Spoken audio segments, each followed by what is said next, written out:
ગત માર્ચ મહિનામાં આપણી લોકસભાએ કુલ 2026-27 માટે 53 લાખ કરોડની ગ્રાન્ટ જિલોટીન કરીને મંજૂર કરી હતી. તો જોઈએ આજે આ જિલોટીન છે શું. ગિલોટીનનો જે સૌથી મોટો ઉદ્દેશ તો એ છે કે બજેટને સમયસર પસાર કરી દેવામાં આવે, તેથી સરકારને નાણાં માટે આગળ જતાં મુશ્કેલી ન થાય. જ્યારે પણ મંત્રાલય અને કોઈ વિભાગની નાણાકીય કાર્યો માટે જે ચર્ચા માટે આપેલી જે સમય હોય છે એ પૂર્ણ થઈ જાય છે, તો એના પછી અધ્યક્ષ જે સ્પીકર હોય છે એ આપણા ગિલોટીનનો પ્રયોગ કરે છે.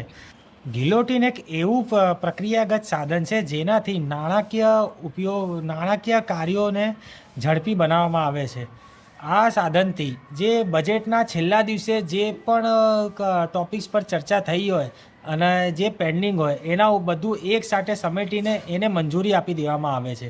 આના લીધે મંત્રાલય ફટાફટ ગ્રાન્ટ પાસ થાય છે અને જે આપણા વિકાસના કાર્યો છે એ ચાલુ થાય છે.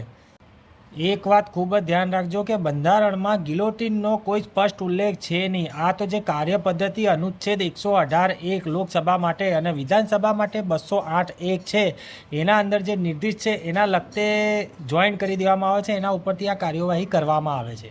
તો આટલી વસ્તુ ખાસ ધ્યાન રાખજો. પેજને ફોલો કરો, BT એજ્યુકેશન લાઈવ.